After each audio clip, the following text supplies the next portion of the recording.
Good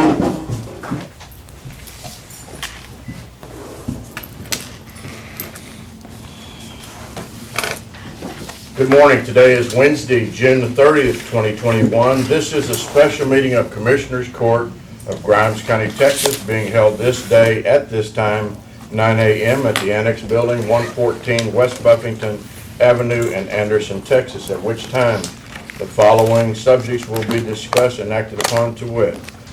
Agenda item number 1, County Judge has called the meeting to order. Agenda item number 2, County Clerk Vanessa Brzezinski, consider and take action to approve the purchase of the roller shelves from Scott Merriman for the County Clerk's office in the new Grimes County Justice and Business Center. Based on the discussion that we've had on this previously, and we've had a number of discussions, it's my understanding that you are able to take this funding out of dedicated funds that are appropriated only to the county clerk. And those funds are dedicated to record keeping, record storage, etc. Is that correct? That's right. Okay. So with that, you want to go ahead and share with us what you have for us? Yes, so I didn't bring a handout, but basically it's roller shelves, and they're not to be confused with rolling shelves. These are stationary shelves Right. with rollers on each shelf to facilitate pulling the books in and out, because some of these books are very large, some are very heavy. So those rollers help them slide in and out and keeps them from being damaged. So the proposal is for 8 sets of rolling shelves to be put into the records research room in my office in the new building.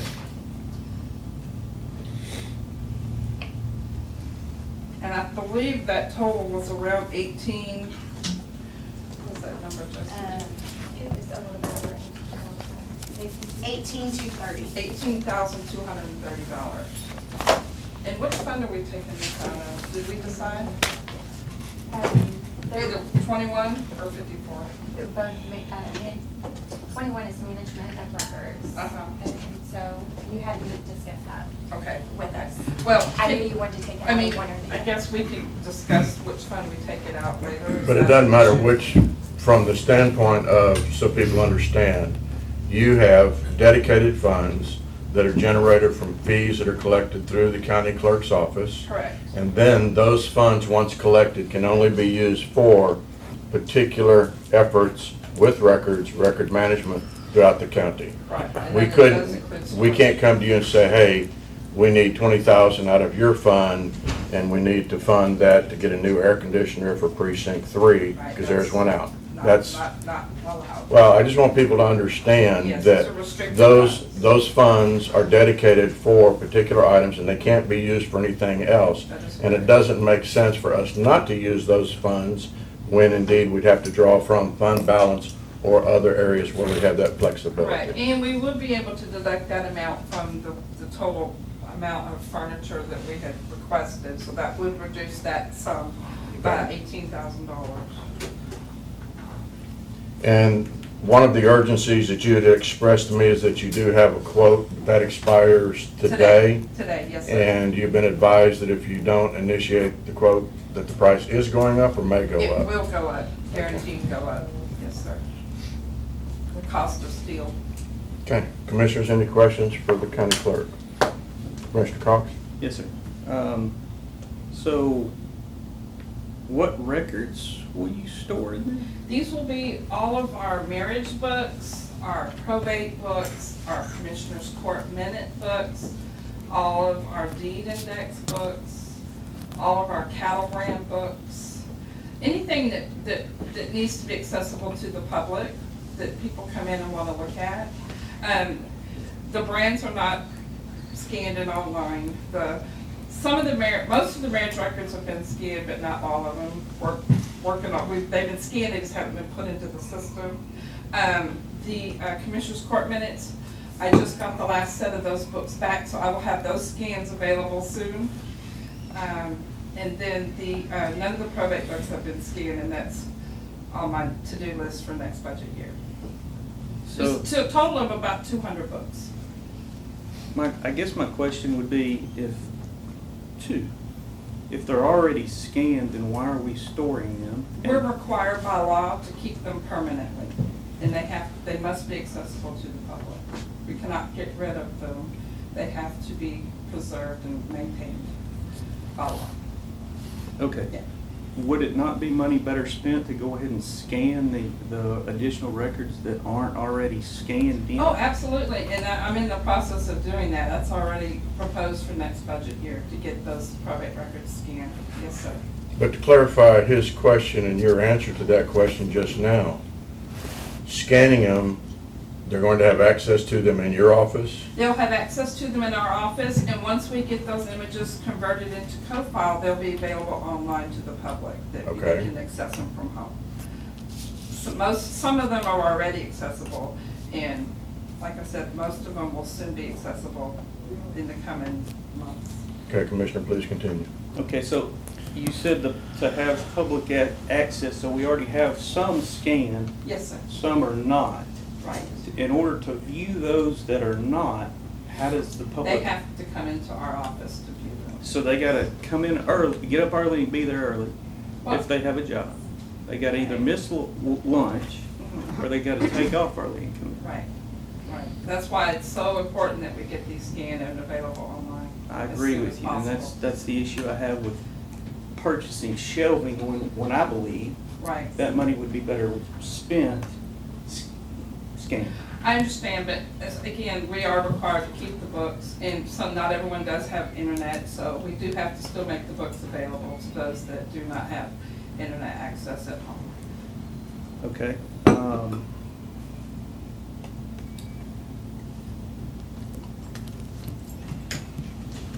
The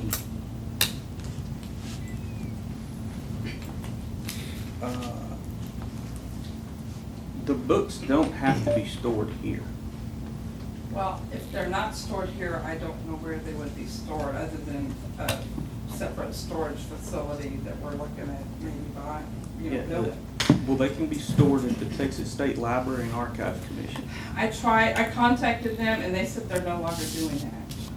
Well, I just I got on could their be wrong, website this morning, and But, there's a whole but list. when I asked to see if they would come out and look at our stuff and see, how we can, best utilize our space, they told me that they don't come out and do evaluations. And me as county clerk, as elected official, would prefer that the books stay in the county, because once they leave the county, you're never getting them back.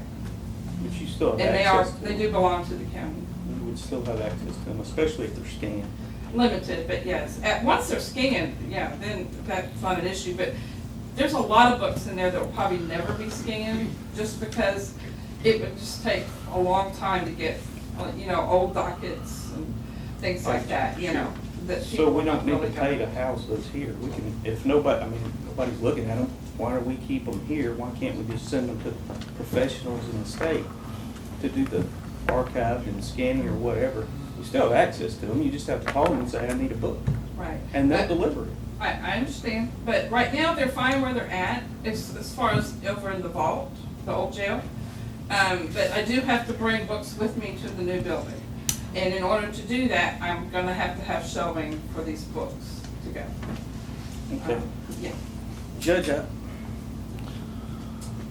I'd ask the court to table this, form a committee. Commissioner, I'm not anxious to do that, because the points that you brought up this morning, you brought up 3 months ago, 5 months ago, 6 months ago, and then now we're to a push point of making a decision, and you want to delay us again?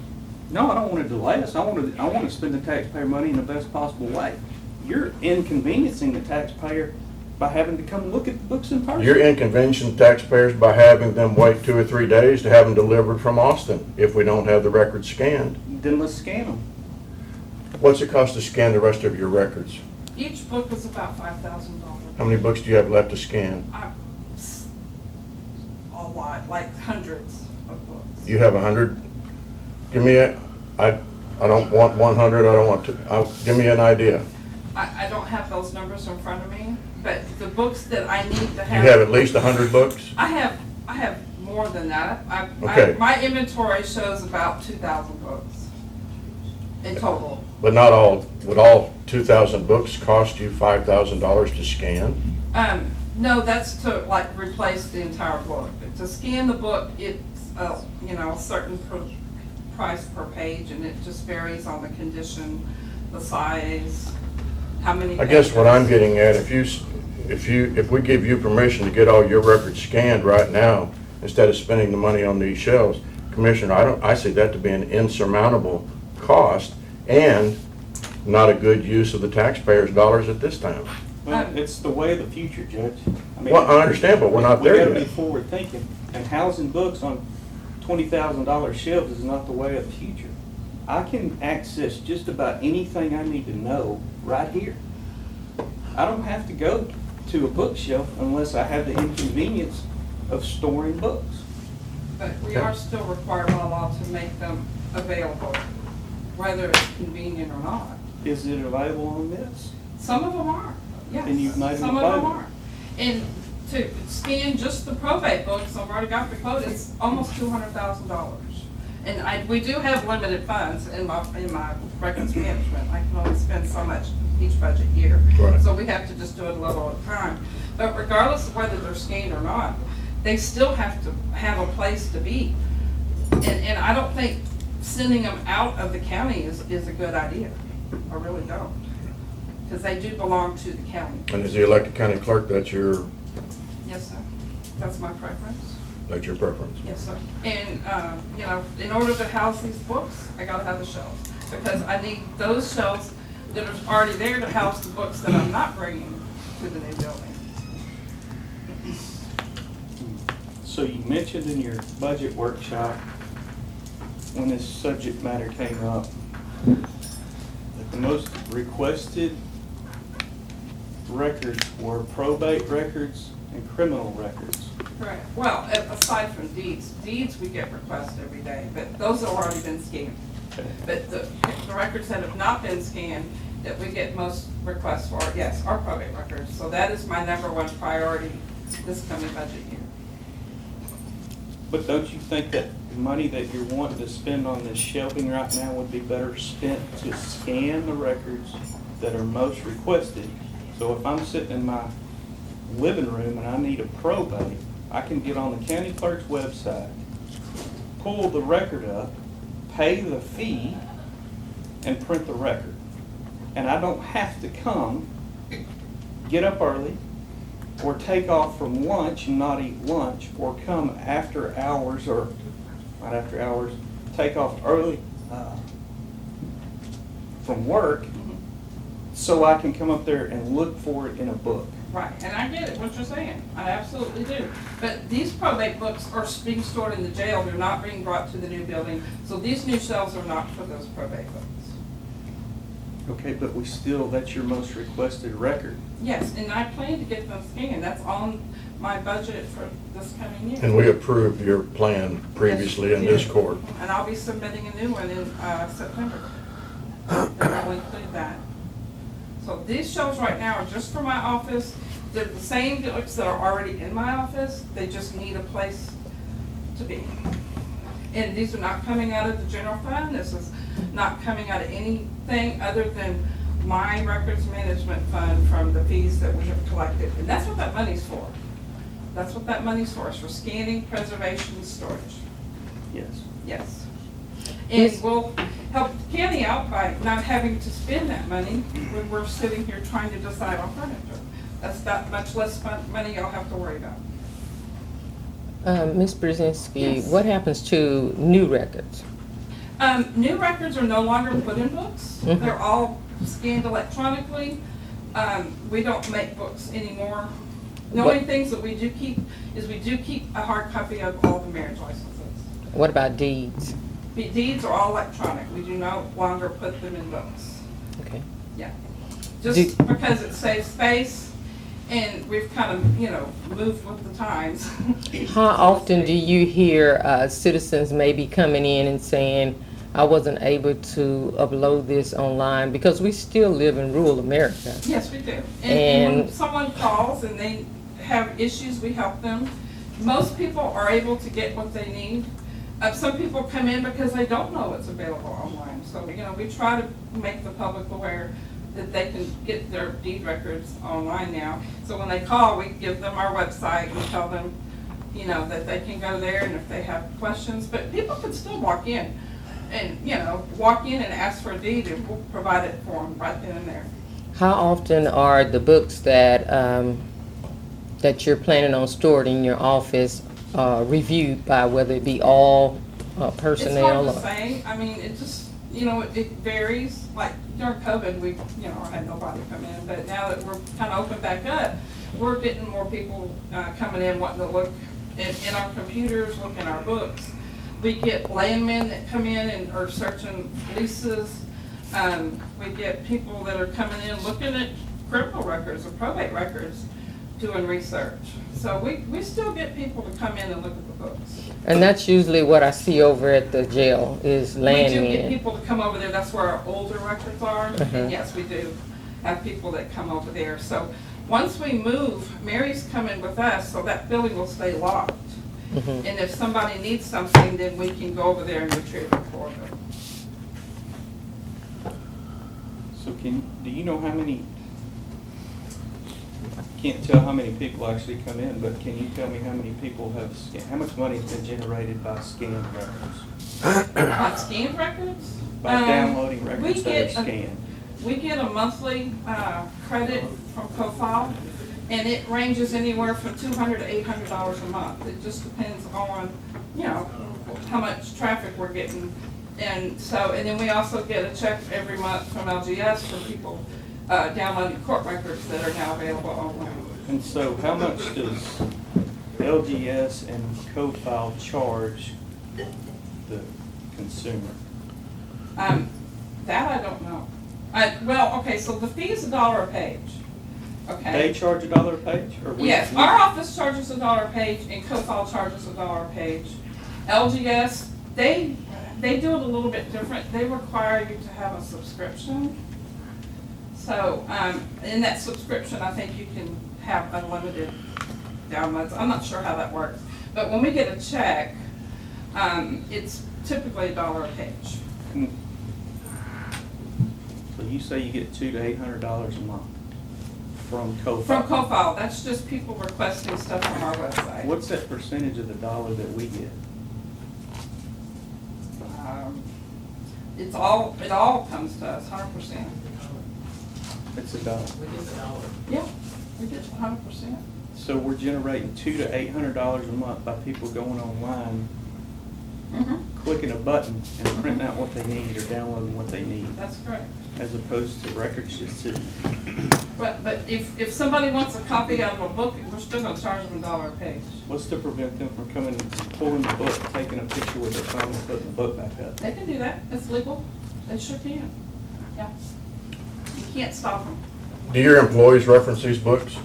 Oh, all the time, yes, sir. Okay. Because when we get a request from a phone or a request through the mail, then they have to go through the books to find the records. So if we keep all of the books over in the jail that you want to move to the new facility, or the books that you have in your county clerk's office, and move to the new facility, if we leave them elsewhere, what's that going to do to the productivity of your employees? It'll slow it down because somebody would have to make a trip over to the other building or wherever they're gonna be housed to retrieve that book.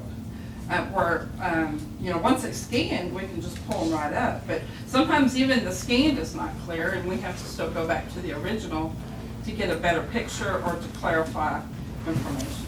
So in your opinion, the best move is for you to get this shelving to go to the new Justice Center location? Right, and the room is built for it. I mean, that's what the room was built for, and there is a space for those shelves. Yes, sir. I make a motion to approve agenda item number 2 as requested and stated. I'll second the motion. There's a motion before the court on agenda item number 2 by County Judge Joe Faust, seconded by Commissioner David Dobianski. Is there further discussion?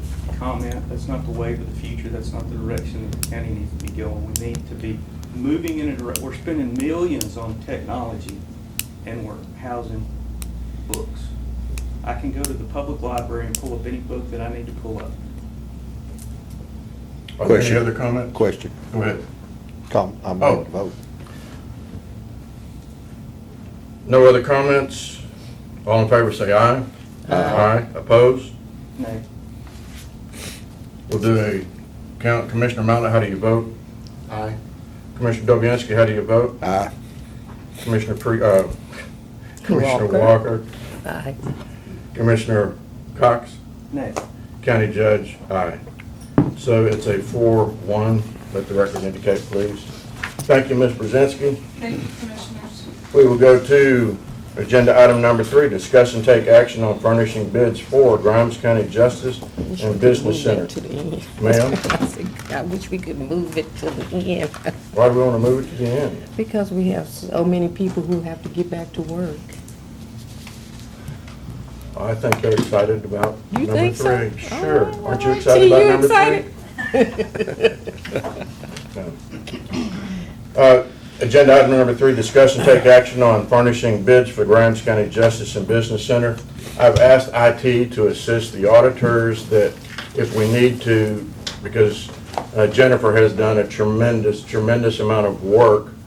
The problem is, a couple of us can't see the work because the information is so small, and I'm hoping that by generating it up on the screen, it'll be a little bit easier for us to see the numbers. So if we need to go to those numbers, we shall. We did have a workshop yesterday where we had input from about 5 or 6 departments, and just to update those that might be new to this process, we had a workshop on new Justice Center furniture, or how it was going to be furnished.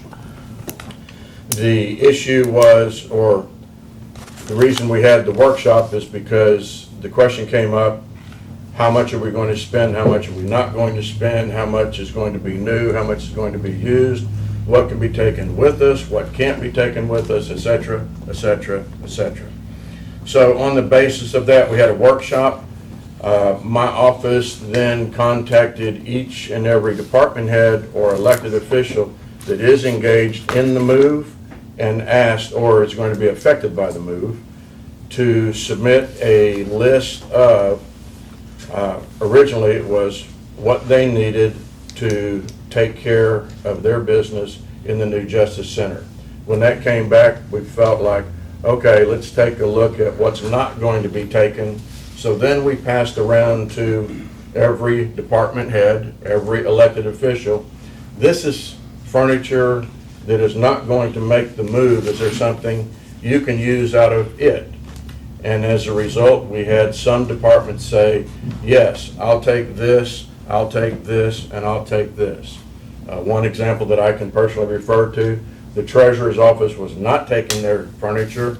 The treasurer's office was adaptable to my office. Of course, I wasn't originally going over there, but I'm able to take the treasurer's business with the addition of 1 bookcase and be satisfied over there. The administrator, Cherie Wagner, her office, her furniture is not adaptable to that move, and what was on the leftover list was not acceptable for her needs. So we did place an order for a desk, whatever equipment to go along with that for her office. So at the end of the day, people requested what they didn't see available throughout the county. On the basis of that, we delayed again and then had a request put out to all of the elected officials after we had presentations from our vendors. And we had 2 vendors that presented to us.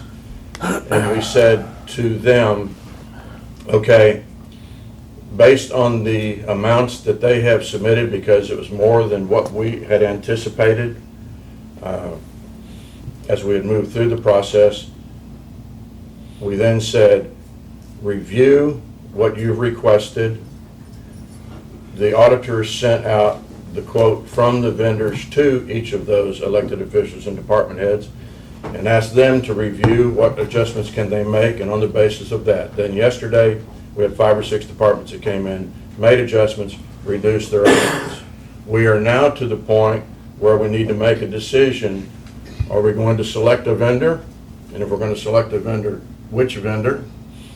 What are we looking to spend? I know yesterday the issue of used furniture came up, and some have one had requested to go and purchase used furniture. Matter of fact, that department's already done that, and now we have that stored over at the old jail facility.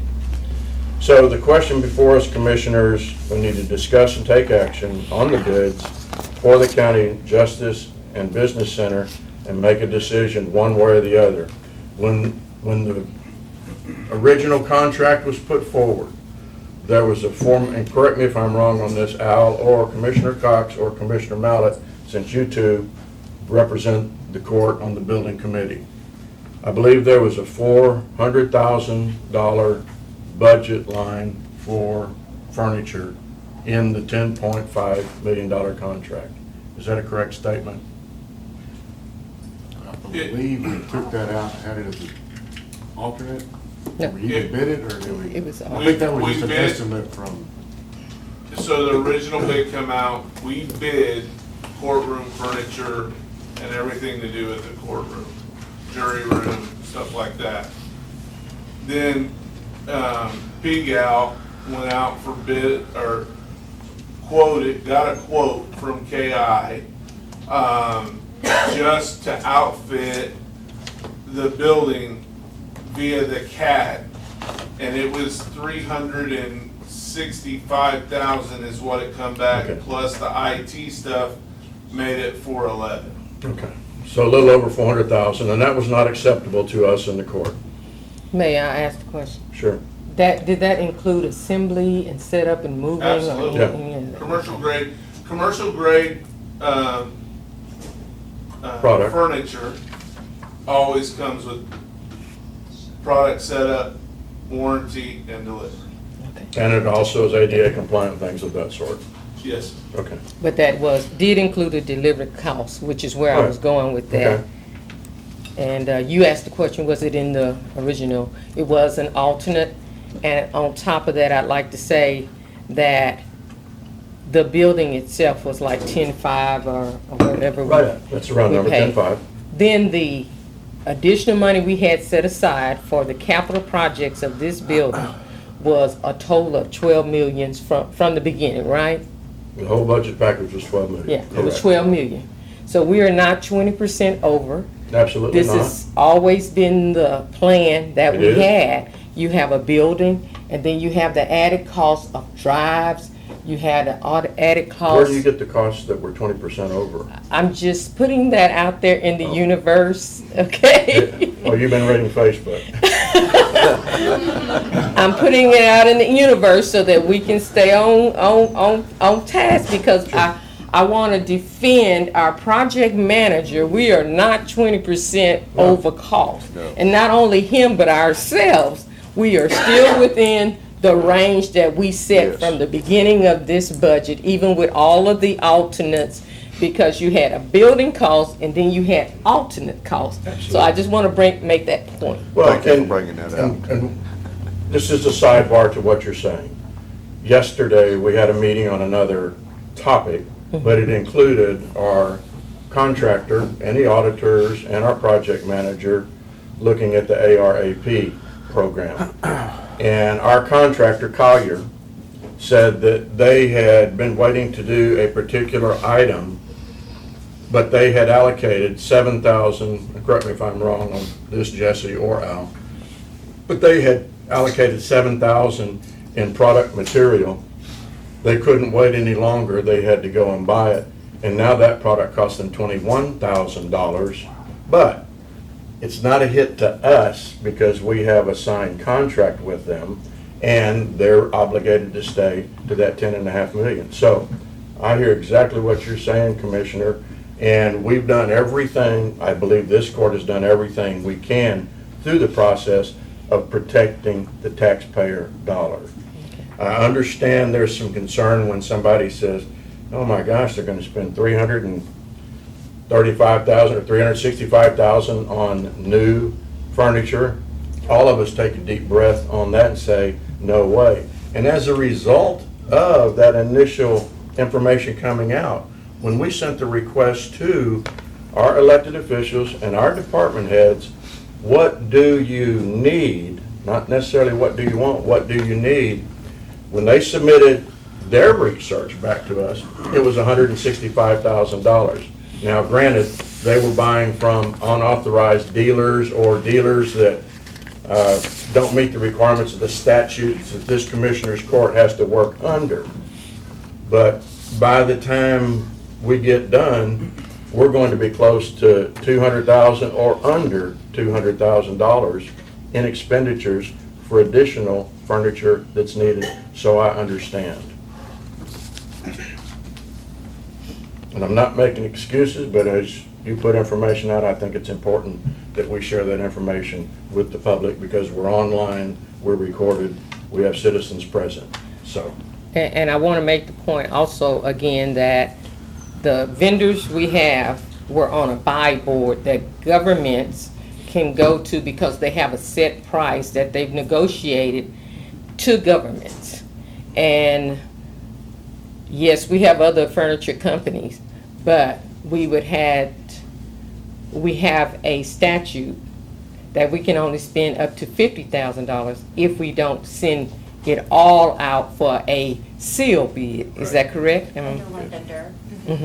So when you talk about going out and buying some of this stuff individually, that's even harder to manage because you don't know who's buying what where, and you could easily cross that threshold had you not, gone out for bid, a seal bid.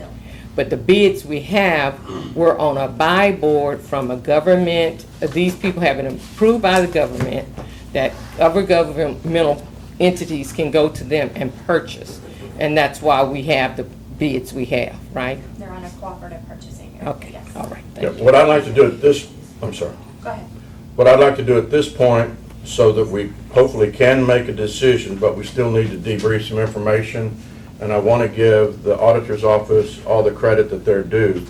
Jennifer, you, after our workshop yesterday, you sent to those department heads and/or elected officials of those that had said, you can eliminate this off of what I've requested, and on the basis of that, you've rerun some numbers for us. Yes, sir.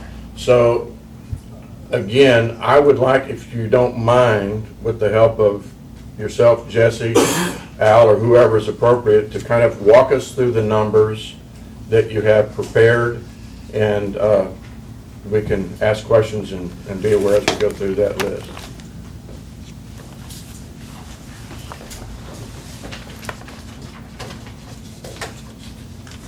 How can you bring us to half lights? There we go, that's good, thank you.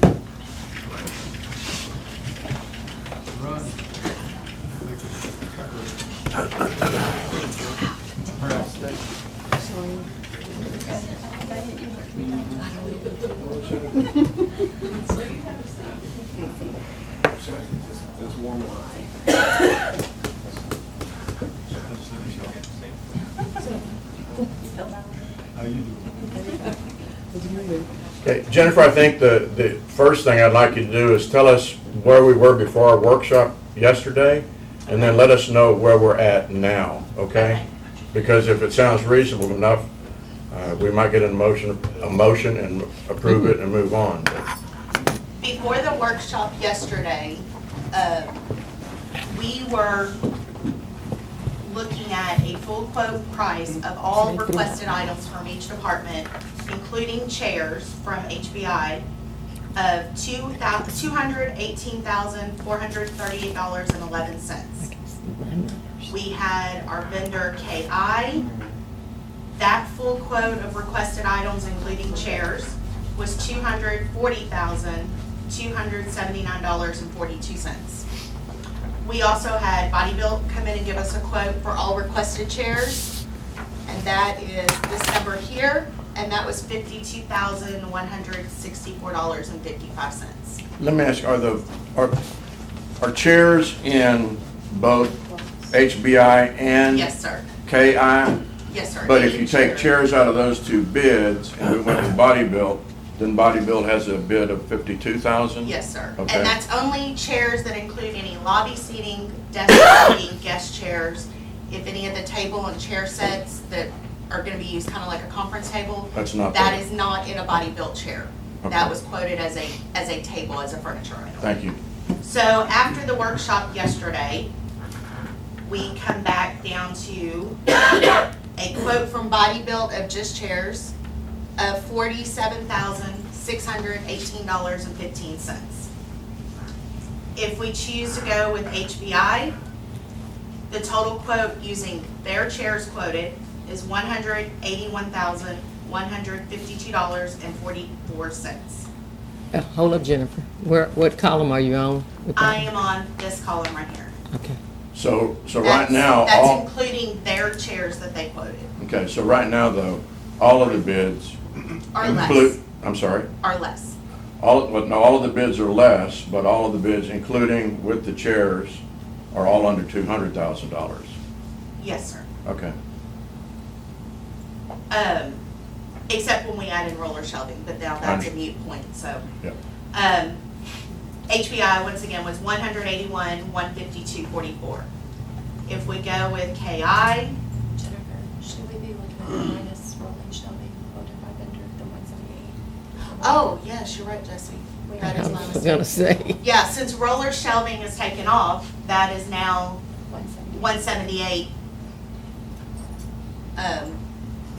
That's the full quote. That would be the full quote minus the roller shelving that they quoted us. So that would So be, so it's $160,000 because we're taking $18,000 out. no, sir. No. They quoted shelving Okay, that was not adequate for what the county clerk or the tax Gotcha. assessor needed. okay, So, that would be our total, would be 178. okay. But again, that's with no shelving provided from them. Correct. Okay, And that would be with their chairs.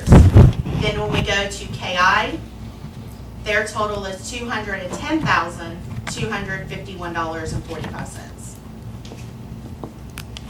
If we take out all seating and just do furniture period from the companies, HBI is $135,052.59. okay, KI is $151,216.93. And then whether you vote to do body built or take what chairs we have, that, you know. But the body built quote is 47 now. And this does not include, of course, the moving expenses, so this is just the, do you have a feel from the vendors what the moving? Are there any additional charges for moving new equipment, assembling new equipment? No. That's all covered in their that is bids? covered. KI is charging us $22,475.99. Okay, Now, that will change based upon the amount of furniture we buy. They said Right. that will lower, but in the quote, that's what they gave us. May I say something also on that note? I would like to say that both ladies from KI and from the KI bid contacted me. I talked to Miss Jamie last night at 8:45 in the evening. And she talked about, I asked her about the, what is it called? Assembly, delivery. Delivery and installation. She said it's based upon the number of items and the complexity of the items. Of course, a chair is simpler to assemble than Yeah, a so desk that- set or a cubicle set.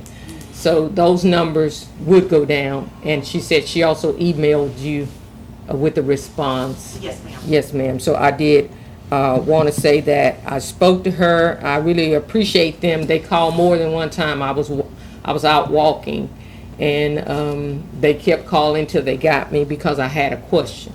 And I would like to say I appreciate them reaching out to me to say that they would be willing to work with the county on that number, dropping that number based upon the items requested. it's my understanding, Al, and correct me if I'm wrong, but once a vendor is, if we selected one of these two vendors, once we have that vendor selected, then the process with you, the vendor, and either the elected official or the department head, how do you plan on that going? So, Can I get you to come to the podium, please? yes, sir. So, how I'm Al Peeler, I'm the maintenance manager, project manager, and everything in between. Okay, So how I see this playing out, if we get a vendor today, I will get with Jennifer, put a time schedule on where we can get, I gotta get with Sheree about a courtroom. Then I'm gonna bring all 14 department heads in, or elected officials, One at a time. one at a time. And depending on how we go, if we go to body bill, whatever, All right, let me just, let's say you go with provider A, okay? provider A, we go with provider A, I bring them in, we sat down, because in these quotes, they provided pretty extensive what they were going to put in this office. If the department head or elected official gets in this meeting, they pick their colors, their finishes, whatever. If it's something, Diane, I'm gonna use you as an example. We had a frosted glass on top of the divider. They can make that change as long as it doesn't go over the quoted price in the original bid. They were all instructed that's how we were gonna do, and then from there on, we'll keep dwindling it down to that. There is a chance that some chairs, that, for your example, we had cocktail lounge chairs, and when it finally came out, that was bid.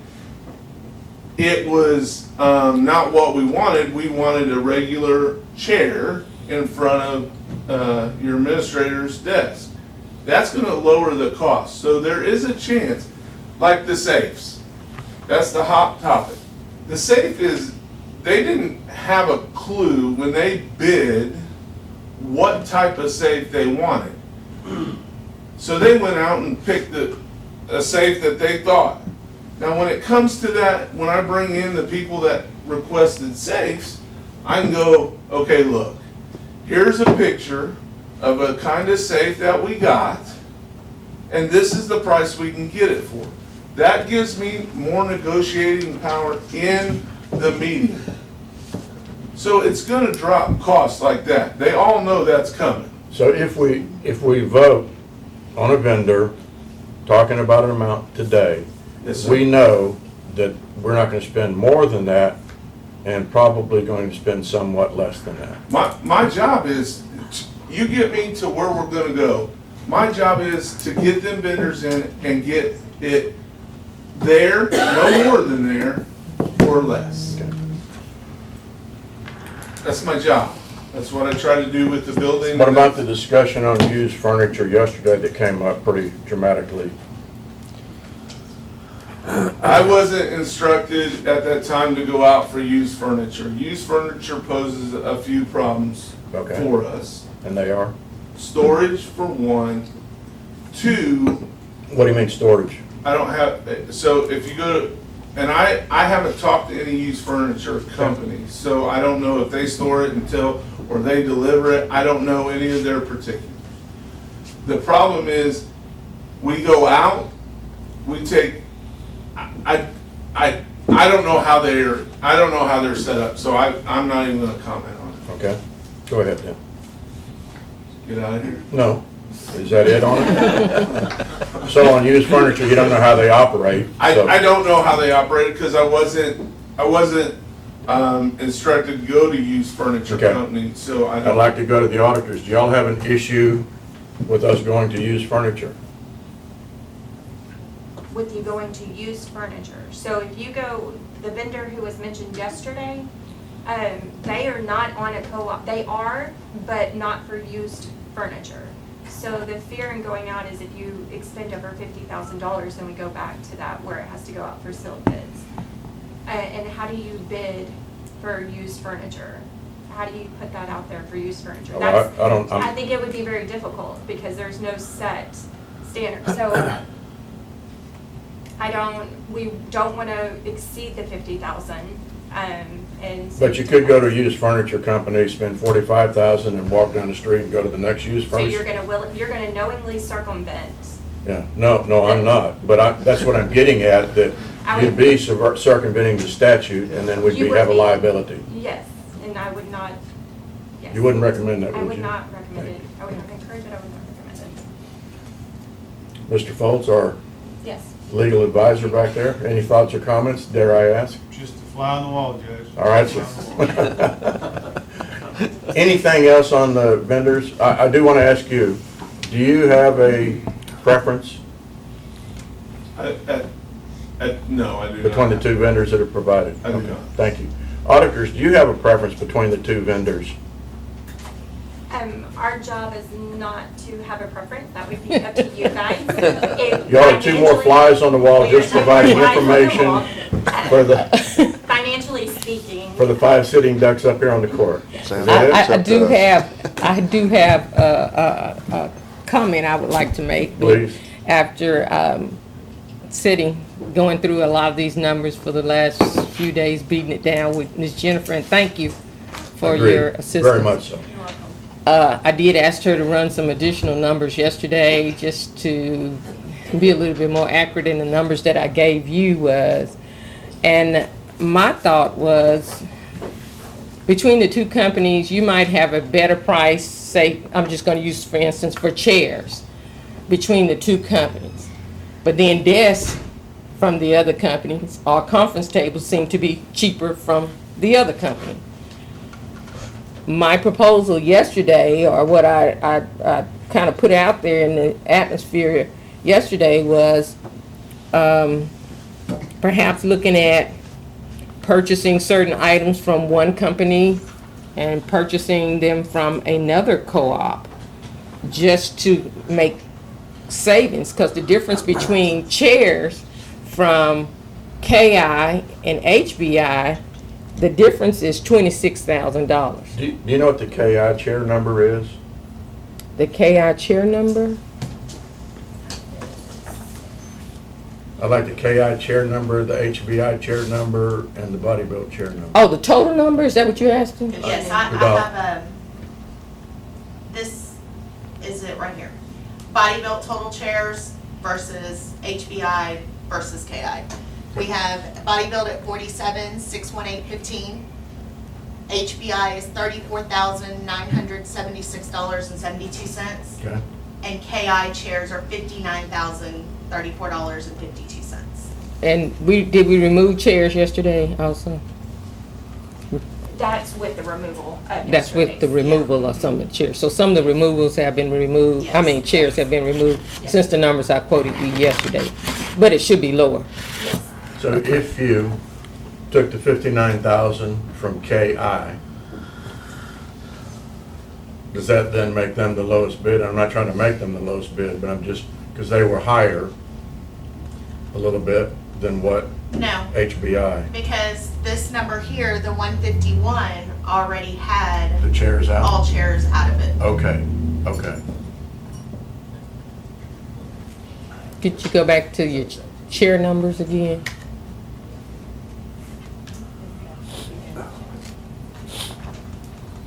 Okay, so the difference between, they've changed a little bit between the two, but you see it on the screen that they're lower. The lowest bid on chairs just alone is HBI. HBI, yes. And then when you did like conference tables, was it conference tables or break room tables? Conference tables was a big issue. Conference, there was a big difference. There was a big, Between the two a vendors. difference of about, almost $10,000, $9,850. Was, That should all still be the same because no conference tables were removed yesterday. Now, there are some, we had talked about in the prior workshop, some changes could be made to some of the conference tables as far as the vendors quoted outlets, multiple outlets and things, and some of those can come out, that was discussed, but, I can pull up just tables. And just to reiterate what Al Peter's talking about, because those are quoted with their electrical outlets, if we got into with a department head elected official, and they didn't need those outlets in that conference table, then that price comes down. Yes. That's not something we know really until we have the one-on-one discussion. yeah. Okay. Are these bids the same product that was bid before? Yes. These would be the same numbers that we had before, that the same pictures that both companies presented. All that remained same with the chairs. Everything that was presented from all three companies remained the same. This is just the difference in what was removed after yesterday. How do these bids fall in competition with the other two that were excluded? Al, do you want to explain that? I will, yeah, absolutely. I'm not. So we did 4 bids, and on our selections of these 2 companies, one bid come in at $155,000. The problem is, it had 20 missing no bid items. Desk, gun safes, stuff like that. So that ruled them out. Then the next one that come by, and I don't remember that number.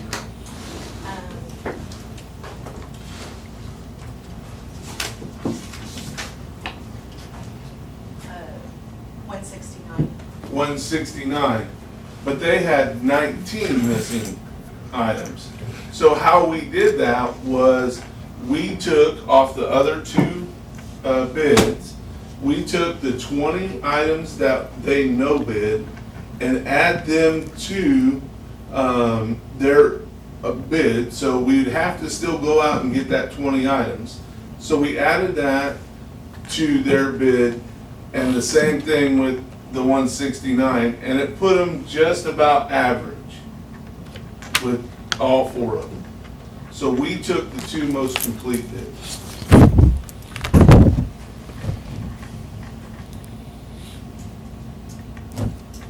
Correct, Jennifer? Correct.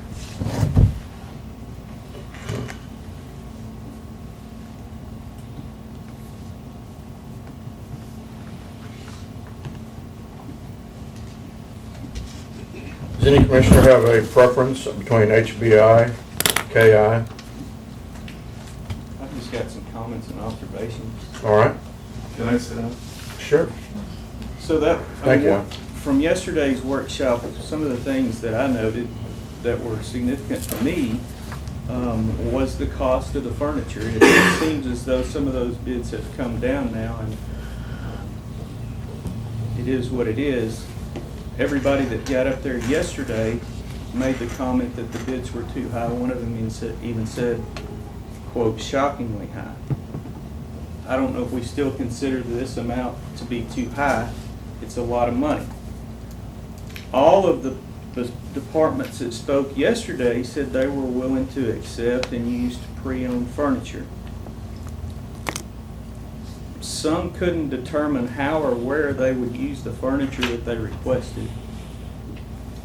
Some claimed they hadn't seen a footprint of their office space.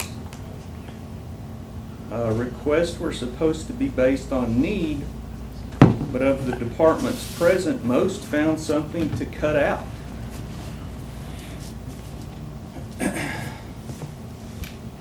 All of the departments have furniture now. We didn't hear from all of the departments that are moving to the new building. There are several other departments that are in this whole big pie picture that haven't been considered with regard to furniture, such as adult probation, road and bridge, 911, and environmental. Those figures could impact a bid process. And I feel like some of the bids were based on the request from departments that think they know what they need.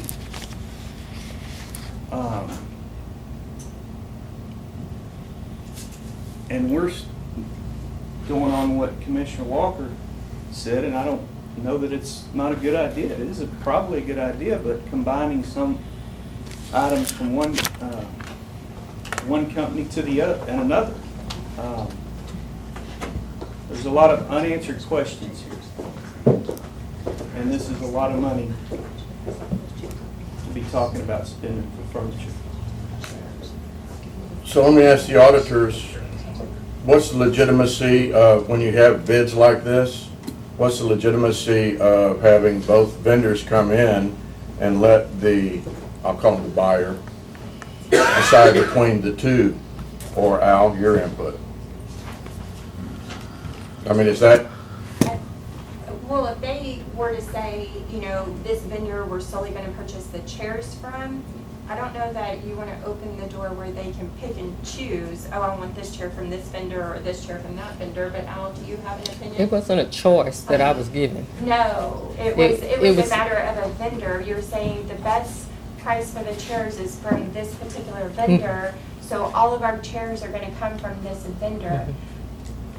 I foresee that making it difficult for Al and Jennifer, but can you do that and line it up? I would say yes, because they both have. So it would be unprecedented that we would bring 2 or 3 vendors in and say, okay, we're buying this from you and buying that from you. That's unprecedented in a, I posed that question to Miss Jamie last night, and she said that was no problem for them. You know, as her been doing this for so many years, furniture is always the department that once counties find themselves in a crunch, furniture goes away. She said that was no problem whatsoever for them if we decided to go, you're gonna buy tables from her and go with somebody else for the other. That was because the prices don't change, because we discussed that. That is the set price according to with her. with both of them. Jennifer, you asked that question. HBI got back, posed the same question to HBI, because it's contract pricing, the price they quoted would not change. Same with, their shipping and handling, which they already showed that their delivery and install, they already quoted us 2 different prices based on quantity. So it would go down as well, she said, based upon. I don't, so And- from what I understand, okay? both companies are good with that. Good enough. And I don't, you know, not to make anything complicated, but what I'm, But When are we gonna start that it does process? become, it does, and But let let- me explain why. okay, can I finish my point? yeah, I'm the absolutely. oldest, because we lose thoughts, okay? My Not my point fault. is, my point is, when I initially started this, I was looking for cost savings, okay? Absolutely. So in order to do that, I had to break out chairs, desks. It got too convoluted for department by department. I want to see what chairs cost, I want to see what desks cost, what the average, what, you know. So in doing that, you could see the differences the ranges of prices. And I don't see where it's so complicated to say, hey, we're gonna buy this from this company, chairs, you know, or we're gonna buy all the tables over here. You know, that can be filtered through. It may take some work, but if you're saving money, if you're saving $24,000 or $34,000 in the process, then it's worth the time to me to have to do it. I mean, I think, Jennifer, do you see it being so hard to where we could not do that? I mean, that's just me trying to find savings.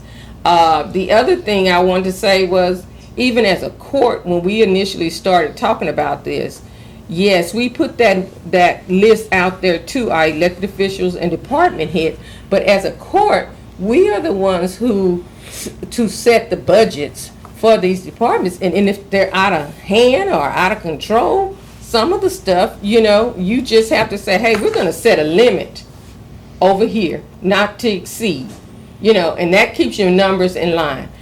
You cannot go above this number, but if you can bring it down, we'd appreciate that too. But at some point, we have to set limits. We have a budget to adhere to, and we're trying to, we still have numbers that have to go on top of these numbers, because we still got to move people as a whole.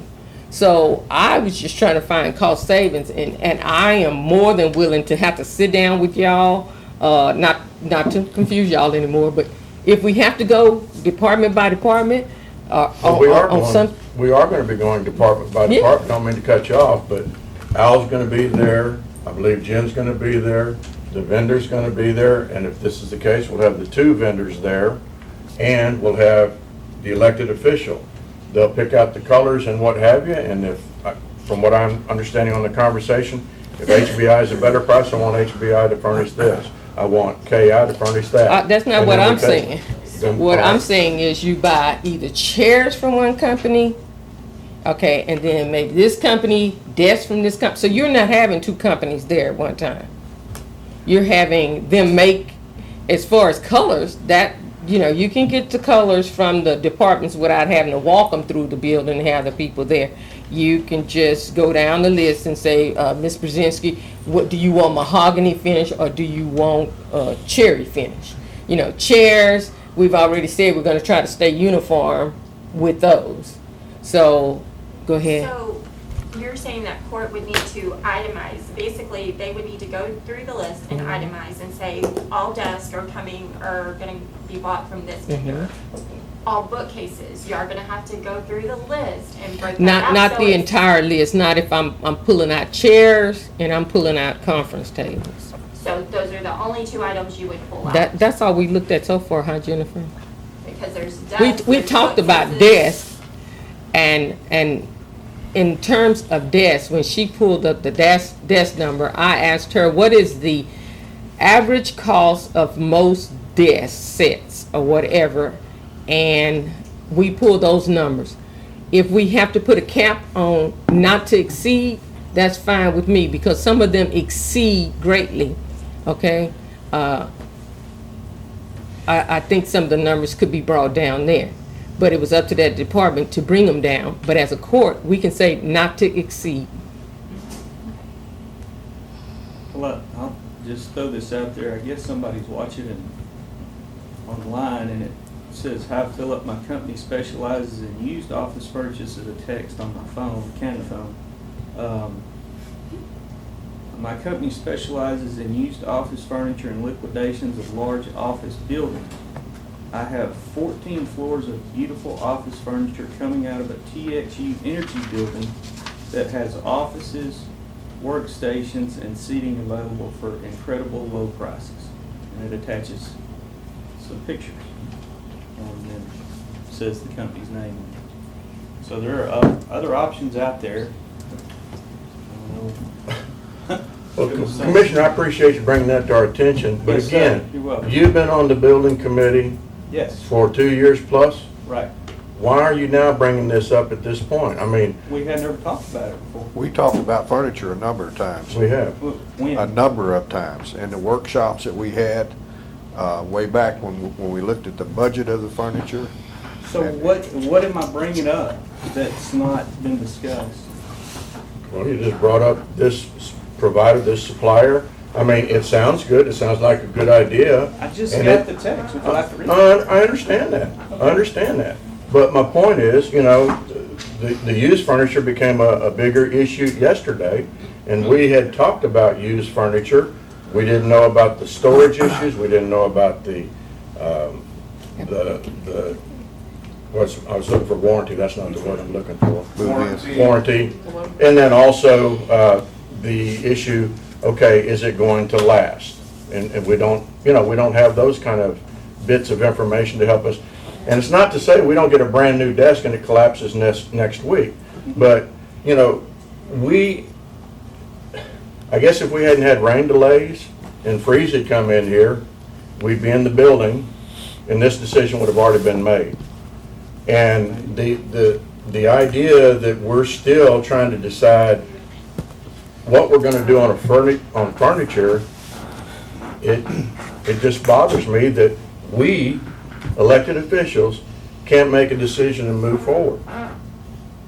I understand we're trying to save the tax dollars and do the best, but we've already gone from 400,000 to less than 200,000, and we know we can bring that amount down. I'd be of the opinion, let's say, no chairs. Everybody take their chair, and if we need to replace them along the way, then we'll replace them. let's get the That's a desk good idea. and the bookcases and the credenzas and that kind of stuff for day-to-day operation. Let's go with that. And I can help pack a chair if necessary. Because that's something, you know, What do you mean by that? everybody can take their chairs. Well, okay, but. I'm just saying. But the point is, there's some of our employees that aren't gonna be capable of moving the chairs. We're gonna have to get that done, and somebody's gonna have to do it. And there's a cost associated with that, but Well, what, I mean, so, No, I didn't say you. it was brought up earlier, the amount of budget that we have to spend. What are we gonna spend? I mean, in this last discussion that we had on this furniture, there've been no decisions made on the other items that we were gonna have to have expenditures for. One of them was even a suggestion of cutting the remodel of this building in half. So, no, we I've been on the made, building committee, correct, for, what, 2 years? And yes, we've had a lot of discussions, okay. right? But there's been no decision made on any of them. We just keep having discussions. Well, I thought that at our last meeting, we said we would not bother the renovation budget. We said that, but we did look at, because we didn't have the numbers, with storage. Okay, but renovation budget, I thought we were under the understanding that that would remain in the project at the same amount we determined from the beginning, which was 250,000. 250,000, you know, so. What are we gonna, We suggested, I don't know when the notes were reflected or the recordings reflected, but we said on the maintenance building, the maintenance storage building, we could hold off on that for a period. but why would we? Oh my gosh. Well, Why would we if we've got a budget for it? I mean, why would we? Let's stay within the budget. right now, we're having a terrible time. We have no numbers, first of all, and you're waiting on us to make decision. I'm not gonna put it on you, okay? Yes, ma'am. You're waiting on us to make decision. For my part, not to complicate matters, if what I suggested at saving additional funds is not doable or too complicated, I'm good with picking a department. I just want us to, I don't want us to keep going down this rabbit hole that we determined months, last year or so ago, that furniture was gonna be in this. Some people don't have a desk because they've never had an office. Some of this stuff is not gonna make the move, so we know we were gonna have to purchase stuff. It's too complicated at this particular point to even talk about almost used items. When I went to a used website yesterday, and you might have even called them yesterday, which I did also, did not get an answer. But from the website, they only had maybe 8 of this or 9 of this. You know, my goal was to drive up there, but the storm came through, so that hindered that. I don't know if y'all want to put this off a little bit longer. No. Do you? Okay. I'm just saying, it's getting very complicated. We're all trying to make adjustments, but we've known this for some time. I'm in agreement with that. We've known where we were headed. So I'm good with if you want to decide one company over the other company, or if you want to choose the 2 companies, and let's weed through and find out who has the better deal on what, and that would bring the numbers down even more. It may take a little work, but we can do it. I'll make a motion on agenda item number 3. And please try to grasp this. That we will bring in both HBI and KI and pick and choose between their 2 offerings for requested furniture from elected officials and/or department heads, with the elimination of all personal seating chairs.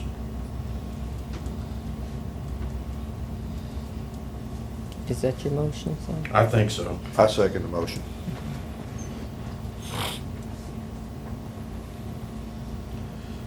Can you read, County Clerk, back what the motion is before I ask for a Yes, sir. vote? So your motion is to, use both HBI and KI and choose. Pick and choose between the two, Yeah, which pick is and the choose, best. yeah.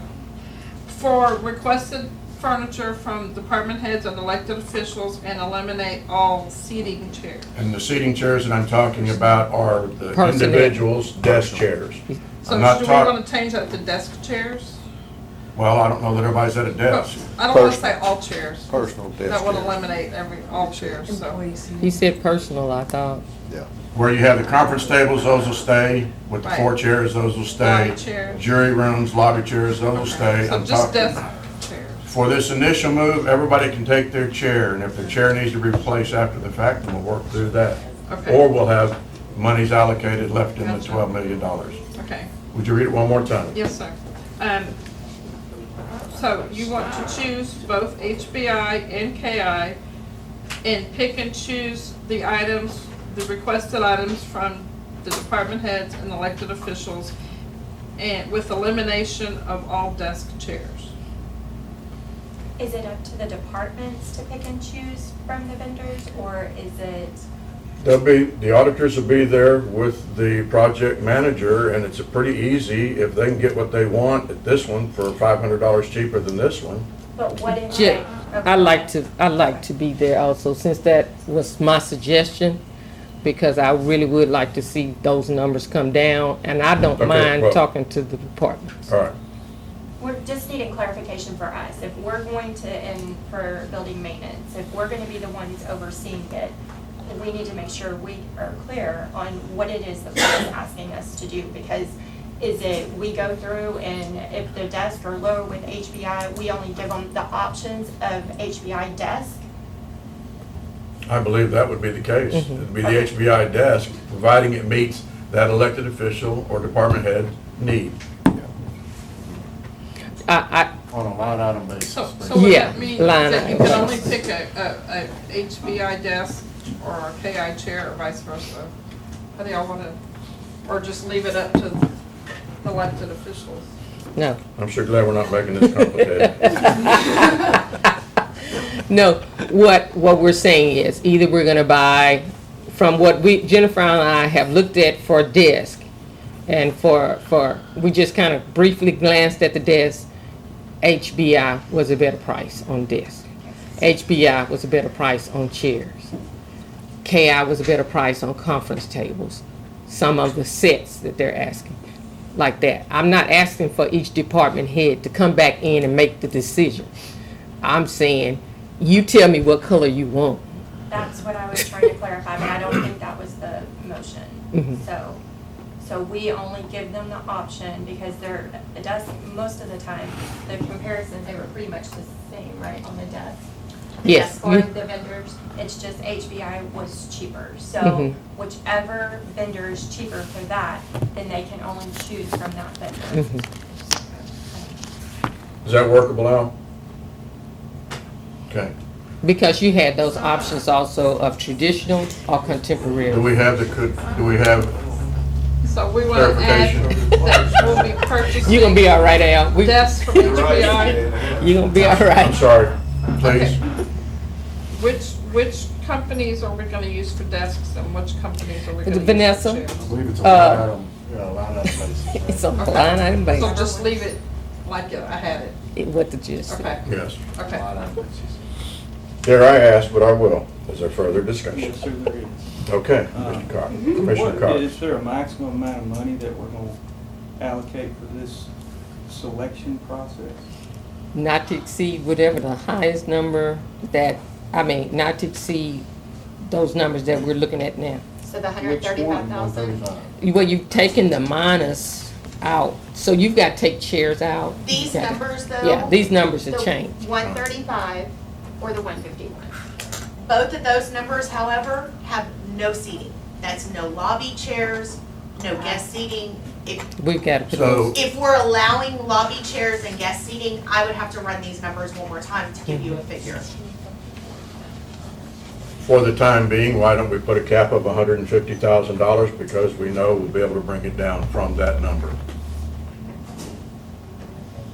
Do you wanna make that part of the Make motion? that, Your minus roller shelves, lobby chair, and office seating is already 151. And So, that's no seating at all. so you don't wanna do So that. if we allow lobby chairs or oh, I see what you're desk Just do the chairs, that minus price is roller gonna shelving. change. The 210 is the highest quote at this time, this right here for Let's- KI. let's go This with that and includes work it down. chairs. These two numbers, the first two columns of each include chairs. So that would be a maximum cap of Yeah. 211, and if we take out personal seating, that would, I can filter it, I can get a number. Let's just use a number of 200,000 and work down from there. I think if both vendors were willing to work with us as far as shipping and things, I don't see that possibly being a problem, but I'm not I agree. 100% sure. All right, and if it, all else, we'll bring it back. I got another question. Of the cap, Al. What, is this gonna be all the departments that are moving? Commissioner, it is all that are moving over to the Justice Department. Okay, all of them that are moving to the Justice Department? That's my understanding, yes, sir. Okay, because that's gonna change that figure, because all of the departments have requested all different things. Not all of them have requested all I don't understand your comment. of that. So not everybody has requested desk chairs. I mean, are we gonna let them all come back in and start requesting things again? No. So it has to be what's been requested off these lists, what they've submitted as their needs. No, we're not gonna let them expand that need. Even though it would be a need. Well, if it's a need for them to do their job, then they're gonna have to bring it back to the court. Wouldn't you think? I don't know. We're now saying you can spend up to $200,000 without coming back.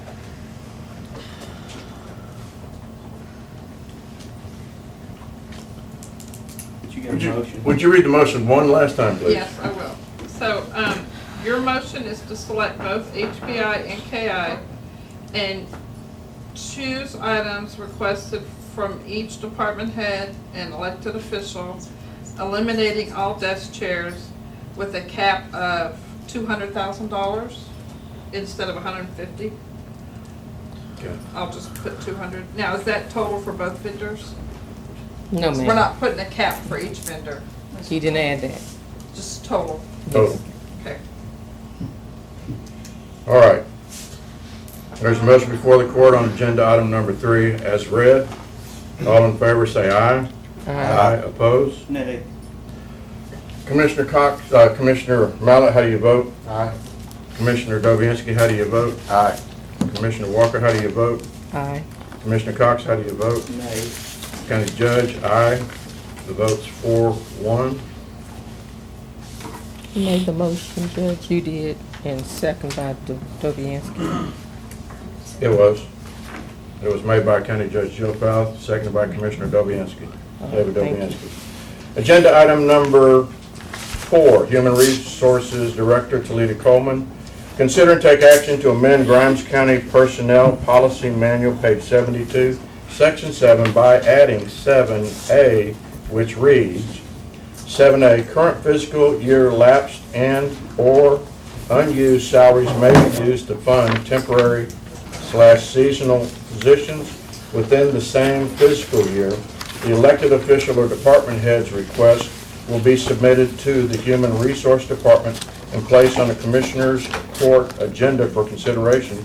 See attachment number 4. Good morning, Commissioners. So you've been provided some verbiage to alter our Commissioner, would you current hit the light? personnel policy manual. Specifically, page 72, under the compensation for vacant positions. We had a request previously to add some temporary or seasonal positions within one of our departments, but we felt that that was not appropriate with the way that our current policy manual reads. So I was asked to draft up something that would give the elected officials or department heads a little more flexibility with their current budgeted salary line items. So that's what I have presented for you all today. So this verbiage has been changed from condition. From what you were provided last time, it might have just a little, from the policy, yes, it's adding, so right now we have compensation for vacant positions 7, which basically strictly prohibits us moving salary funds from a vacant position into another position item. Now we have the option that if that money is left in there because of vacant positions or lapsed salaries from the department head or elected officials not filling it for a period of time, this gives them some flexibility to where if their department could use seasonal or temporary help for a designated period, it would free up that money so that the departments could use that to benefit them. This does not tie the Commissioners Court to any other current or, future positions. It specifically states that it has to be used within the same fiscal year. So if they only have 2 months left in the fiscal year, well, they can only have that temporary employee for that In period that of time. time. And as long as they stay under My question the, of temporary would be, it would it has to continue have on a the fiscal designated year, start and end date. within that fiscal year.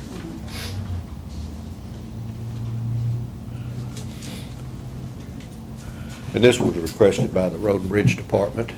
It was drafted because of a request from the Road and Bridge, yes. And, But it will be for all departments. I have received in the recent days a number of calls on mowing, and this is what the engineer wants to do with these part-time employees, is to put them in a position to be able to mow and clean these roads up. We've got a lot of growth on there because of all the rain we've had. That's my understanding too. Yeah. Is there a motion? It's a temporary employee. It's not I move not to- part-time, it's temporary. Yeah. I move to amend the Grimes County Personal Policy Manual, at 7A as presented. Second. There's a motion before the court on agenda item number 4 by Commissioner Chad Mallett, seconded by Commissioner David Dobianski. Is there further discussion? Hearing none, all in favor say aye. Aye. Opposed? That motion carries. Go to agenda item number 5, review, consider and take action on Grimes County Vision Insurance Policy, see attachment number 5. We're kind of on a deadline for that decision, are we not, Ms. Sorry, Coleman? it's today. So the last time we spoke, we approved the medical and dental last time. Blue Cross Blue Shield about 2 years ago started offering vision. And so I got a quote for them for vision for our employees. Our current provider is National Vision Administrators. They're a company based out of New York, and we've used them for several years. There is a little bit of a price difference, which I provided you that spreadsheet last time, and I believe it was sent out to you again this go around. We are not going to receive any type of rate increase from National Vision Association for the next 4 years. They have recently added a provider of LensCraft, which I looked up, Lens Crafters. I looked up and I think there's one in College Station and there's a couple in the surrounding cities. So that will alleviate some of the employees' complaint of having to use 2 separate vision companies. Some had to use one for the exam and then they had to go to another one to use the actual contact lenses. I ran some numbers. We have 51 employees who have a single rate, which means they just hold the vision insurance on themselves. 13 employees have themselves and a spouse covered. 14 employees have themselves and children covered. And then we have 11 employees who have employee and family. So we have a total of 89 employees that currently have vision right now. If you look basically just on the actual rate for the employee, it is cheaper to go with Blue Cross Blue Shield for the employee. It saves the employee 58 cents a month. If you look at the employee and spouse, the ones that have 13, it saves them about 41 cents a month. And then the 25 employees who would be affected with the employee children or employee family would see a slight increase in their monthly premiums. And did you calculate that slight increase? It's the employee children would be an increase of $1.59 Okay, per month, and then the employee and family would be 64 cents. thank you. But if you go down the list, Ms. Coleman, There your are some price increase when it Yes. comes to the. decreases also yeah, from there's- where we are now. There's some increase and decreases. That's why I try to provide as much information as possible. When it comes to the actual copay, so I'm not sure if everybody understands how the vision insurance works. So everything we have from frames to single vision, trifold, bifocals, whatever, there's a copay for each of those. So if you add tinting to your lens, that's a copay. If you add non-scratch resistance, that's a copay. So I've tried to provide a list of some of the most common things that employees would do to their glasses, and there is some price differences when it comes to the copay. One of the benefits is going with Blue Cross Blue Shield. It is combined with your medical. There is a broader coverage of network that our employees can use, and they're not limited to just a few providers. I think currently on NBA, there was some that was saying that Walmart and Sam's could be used, but I heard some complaints saying that they are no longer taking that NBA insurance. Walmart is because I just got Walmart mine. is? Sam's is. And is Sam's too? will Okay, too. then that was misinformation. They don't file the insurance though, you have to file it yourself. Okay, maybe that's what the complaint was. that Yeah. they had to file it. But even though you're filing that, some of the co-pays, all of the co-pay under the lens part, you're increasing it by $10. With Blue Cross Blue Shield. Yes. So if you do the under the lens options, the tint solid, the copay with NBA is 10. The copay with Blue Cross Blue Shield is 15. And then you see it goes increase from 12 to 15. The scratch resistance is 10 with NBA. That's no charge with the Blue Cross Blue Shield. And then the polycarbonated does go up to $15. So yes, there is a slight increase on I'm talking about even the co-pays under the single vision bifocal, that's a difference of $10 with Blue Cross Blue Shield. Standard Progressive, you've got an increase of $25. Yeah, the copays are a little bit higher on the Blue Cross Blue Shields, but they have a better selection of providers that they can use. That's the only, that's what the benefit of going through Blue Cross Blue Shields. You pay a little more, but they have a better selection of providers that they can use. But if you have Sam's, you have Walmart, you have Lynn Crafters, you have TSO, that's not a limited selection from NVA. That's pretty I'm just going wide. based on what. I'm just I've saying, heard. that's Commissioner, pretty sounds like wide. you're ready to make a motion. I am. We are Alright. currently locked into our prices, and so if you were going to ask me which to choose, based on right now, I would say, let's go ahead and stay with NBA. I would like for us maybe at some point, if we can get some more better coverage, to move it over to Blue Cross Blue Shield. With it still being new, I think maybe it's probably in the best interest for me to kind of research it a little more. But as an accounting standpoint and a billing standpoint, I would prefer to go to Blue Cross Blue Shield. But I'm suggesting that we stay with NBA. With that being said, then if there's no more discussion, Well, we'll find out in a minute if you'll make a motion. I'm headed that way. I gotta There's a find the process to go motion. through. I gotta find it. Number 5, Okay. I would like to make the motion that Grimes County Vision insurance policy remains with NVA. Second. there's a motion before the court on agenda item number 5, specifically stating NBA, by Commissioner Barbara Walker, seconded by Commissioner Dobianski. Is there further discussion? Hearing none, all in favor say aye. Aye. Opposed? Motion carries. Agenda item number 6, consider and take action to authorize Road and Bridge to move unused salary line item money to the temporary/seasonal line item and authorize the auditor's office to prepare the appropriate line item transfer. So I'm going to actually let a representative from Road and Bridge come up in case y'all have any questions. It's my understanding that the Road and Bridge have some current year salary money that's previously been budgeted, that they would like to move and create a seasonal temporary position to help catch up on mowing. So, Ms. Patty? And since we just approved agenda item number 4, this would be appropriate. Yes, sir. Good morning. Good morning, Ms. Patty. Would you identify yourself, please? Yes, I'm Patty Ermis, Executive Assistant for the Road and Bridge. Thank you, ma'am.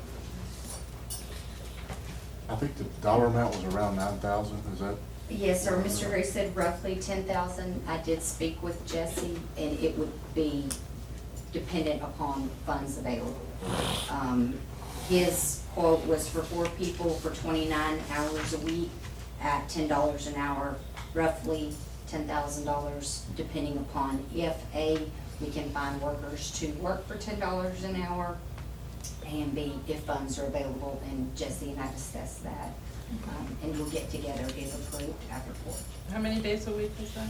It wouldn't be based on days a week, it would Okay. be based on hours. So you just have 4 people at $10 an hour? Yes, for Okay. 29 hours. 29 hours? Yes, ma'am. Okay, that's what All right, I have a question. What if you can't find $10 an hour workers? Would you do 3 at 12, or how would the auditors be okay with that, or? Right, as long as it stays within our grade structure, we're fine. Okay. It's just the amount of money she has available and how Right. they want to split it up. Okay, I just didn't want to violate our practice, or our policy, rather, No. if they had up the hourly rate. Okay. Thank you. Move to authorize Road and Bridge to move unused salary line item money to the temporary seasonal line item, and authorize the auditor's office to prepare the appropriate line item transfer. Second. There's a motion before the court on agenda item number 6 by Commissioner Chad Mallett, second by Commissioner David Dobianski. Is there further discussion? Hearing none, all in favor say aye. Aye. Opposed? Motion carries. Road and Bridge Engineer Harry Walker is on vacation, but agenda item number 7, consideration and possible award of bids received on the following. 1, cold mix asphalt material, and 2 is CR 302 reconstruction project. See attachment number 7.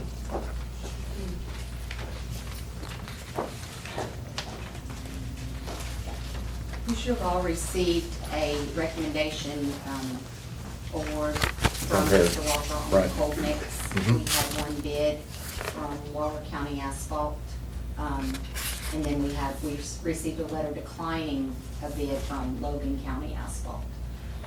The price per ton is $88 picked up, and it is in Hempstead, Waller County Asphalt, is in Hempstead. And the delivered price was $95.82. We have previously used Waller County Asphalt. They've been on our buy board, and we've purchased through our cooperative purchasing. However, they are not on, and things have changed with cooperative purchasing for this particular item. So we decided it would be best for our department to go out for bids. And effectively, you only got one? We sent out several. We used a text stop listing. Sure. Of some of cooperative purchasing, so it was posted on the county website as well as advertised in the newspaper, as well as hard bids sent out, hard bid invitations sent out, so. Okay. Mr. Walker mentioned that it went up considerably. Do you have an idea of what that number was last year? On the cold mix, did it went up considerably? Yeah, that's what he mentioned. So they're in line with what they've been paying, although they have gone up. Sometimes we've paid 82, sometimes we've paid 86. It's just, so this it year. can fluctuate. Yes, sir. The delivery may have been the one. that This, really and this went is up. a cold mix, cold lay, so it can be laid in the rain. And we use this a lot of times for our patch material, and we have had to halt patching at present time until this contract is awarded. And you also use it for level up? Yes, ma'am.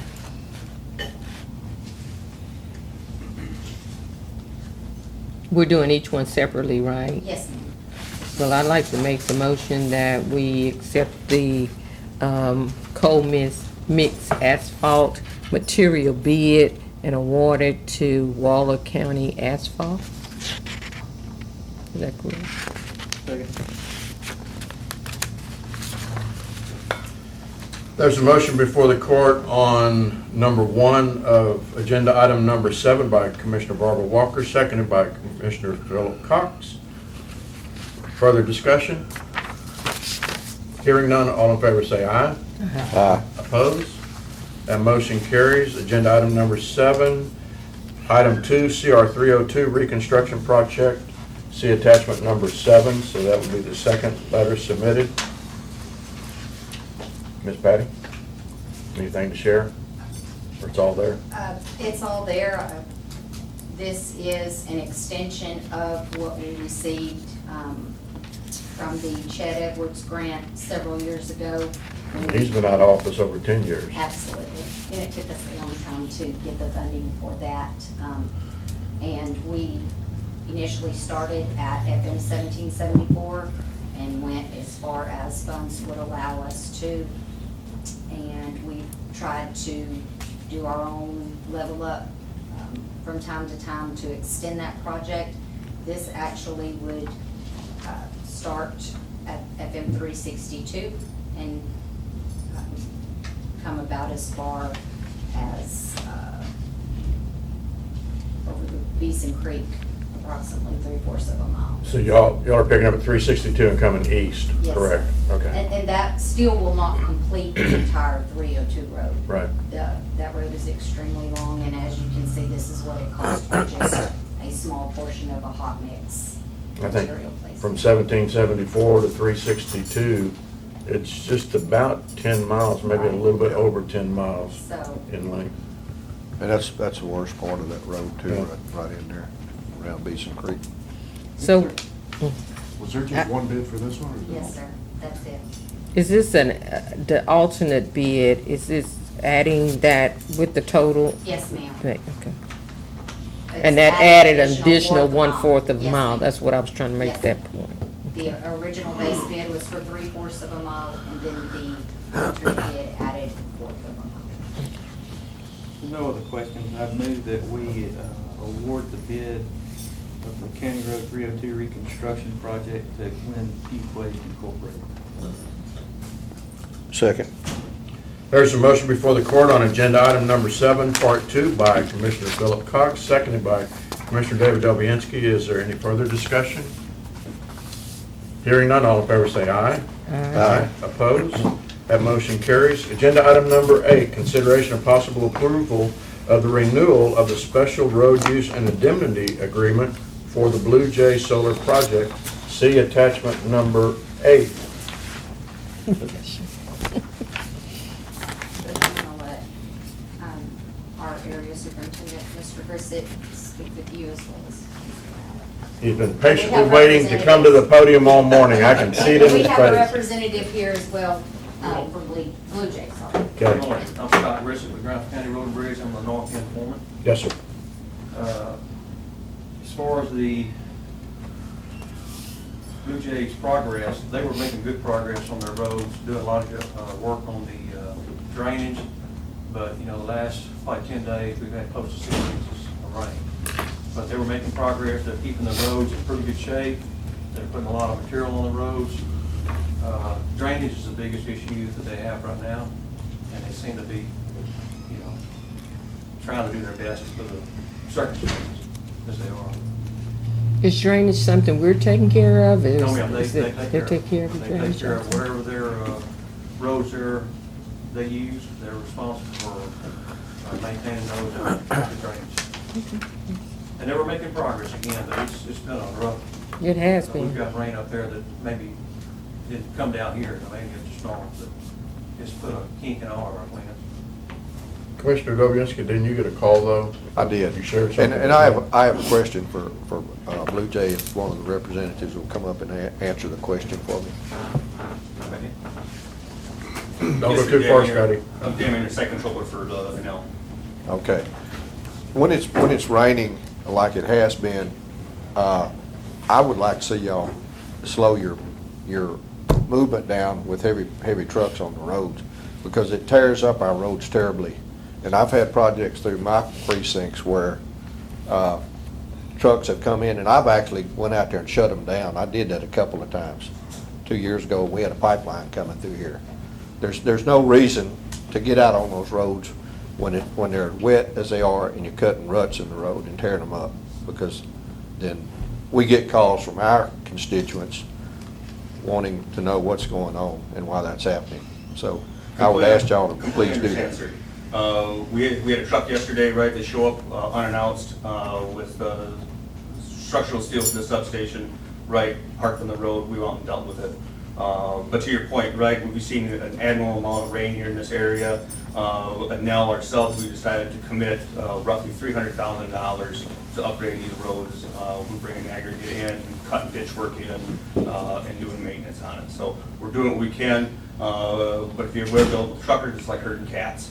So we're out there dealing with them, we're calling vendors, we're calling suppliers, we're making sure they give us plenty of heads notice, so if we have any issues on site, we can head it off at the pass, right, and mitigate it before it's an issue. Yesterday was a freak incident, right? Today we see two other trucks show up right unannounced too. Yeah. But as it is right now, that's how it's going. With COVID,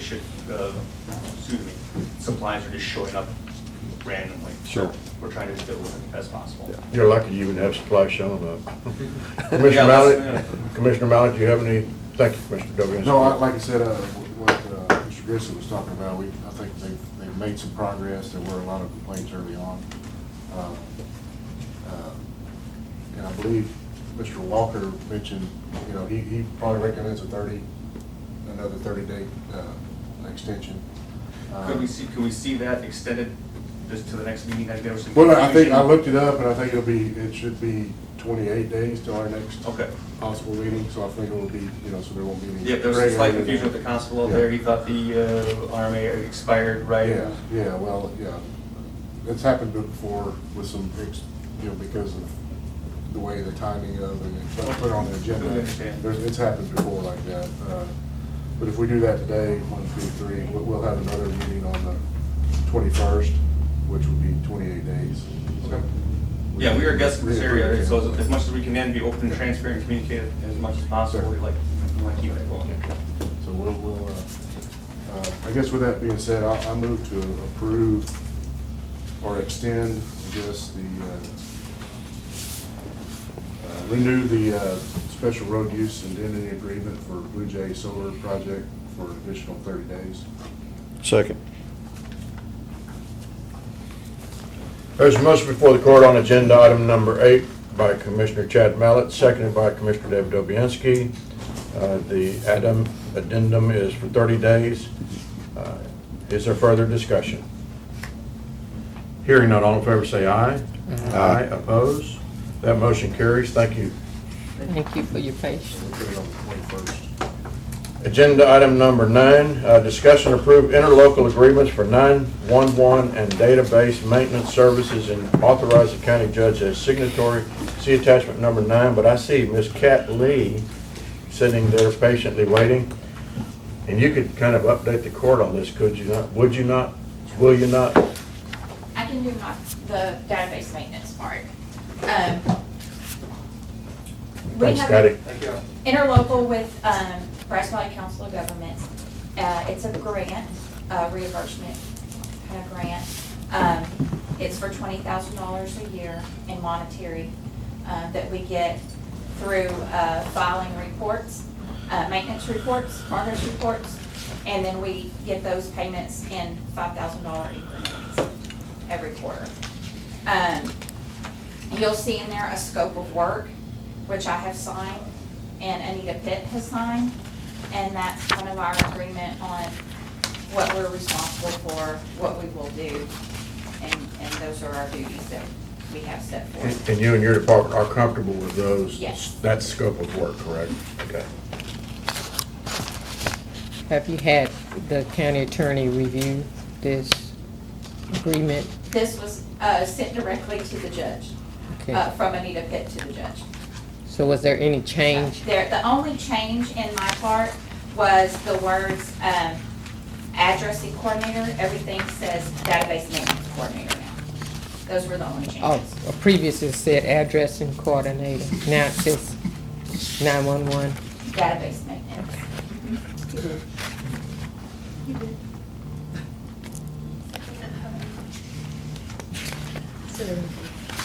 I got a copy, I took a look at it, it's been approved before. Right. Is there a motion? I make the motion that we approve the interlocal agreement for 911 and database maintenance services and authorize the county judge's signatory. Second. There's a motion before the court on agenda item number 9 by Commissioner Barbara Walker, seconded by Commissioner Dobianski. David Dobianski. Any further discussion? Hearing none, all in favor say aye. Aye, opposed? Agenda item, motion carries. Agenda item number 10, consider and take action to approve authorization for the County of Grimes to issue requests for proposals, RFPs, for administration services and requests for qualification, RFQs, for professional services for the American Rescue Plan Act of 2021. Commissioners, this is a process that we have to go through. We have elected as a court to participate in the American Rescue Act plan, the Rescue Plan Act. We've submitted the appropriate documentation. I guess the only thing we didn't send in was DNA, hair samples, or blood, but they got everything else on me. And we were approved, and we have already received, because we have been allocated by the federal government for Grimes County, $5.6 million in the round number to spend in accordance with this plan. And we've already received the first $2.8 million from that plan for us to spend on fiber, wastewater, and help me guys. Oh yeah, the health. Anything that we can do in the health environment, which has always been a part of, even from the beginning with the CARES Act. So anyway, because it is a heavy workload, there's going to be a lot of probably changes as they move along, because every time we get the final update, we get another final update next week. The auditor's office has requested specifically that we go out for bids to get assistance for companies that do this full-time. And I think, I don't mean to overwhelm you, but I think for the time being, the auditor's office, with everything else that's going on, has enough of a workload to try to get through. And I did also notice that the city of Navasota was also requesting the same thing, and I think that's the direction a lot of governmental entities are going that way, because you'll have somebody that is focused full-time, and from my understanding can be compensated from these funds. Is that correct? Yes, we just have to verify if there's a certain amount, up to a certain amount. So- And they'll have more of an ability to look at the situation, like the CARES Act, the requirements, the qualifications, all of that kept changing on us. Yes. So this is somebody that can focus in on what questions are being asked, receive the correct questions, keep up with all of the documentation, because that the first amount of monies was almost overwhelming for your department to then run down and meet these deadlines. So I think it's the best route we could take is by providing somebody who it would be zeroed in on this. Now, my question is, just to put it out there, does it have to be a company, or can this be somebody that administers grants? It's an outside grant administrator. It's an outside firm. It's a grant administrator firm. Okay. So that's what we are seeking, their quotes and their proposals, the qualifications and proposals. So we've done that on a lot of our block grants, our CDBG grants. My office will still be heavily involved in it, but they will also, our hope is that they'll have other counties that they're also doing, and they'll be able to. Cities, perhaps? Cities too. So a lot of different perspectives will be brought to that table too. So, but yes, ma'am, it's an outside firm. Okay.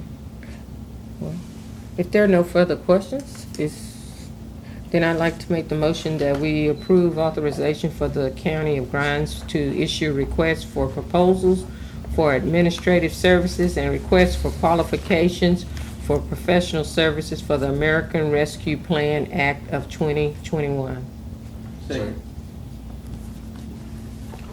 There's a motion before the court on agenda item number 10 from Commissioner Barbara Walker, seconded by Commissioner Philip Cox. Is there further discussion? Hearing none, all in favor say aye. Aye. Opposed? Motion carries. Agenda item number 11, Commissioners, I had a conversation with the auditor, and because I had a couple of questions on this policy, and I also found a spelling correction that she's going to take care of it, and my questions were answered, so I propose we take no action Okay, there's no action. on number 11. That'll move us to agenda item number 12. Is there a motion to adjourn? I'll make the motion, we adjourn. Second. I have a motion on agenda item number 12 by Commissioner Barbara Walker, seconded by Commissioner David Dobianski. Is there any further discussion? Yes, sir, I'd like to say, I hope everybody has a happy 4th of July weekend and stay safe. Be kind And saying to one that, all in another. favor, say aye. Aye. Opposed? Motion carries. Thank you.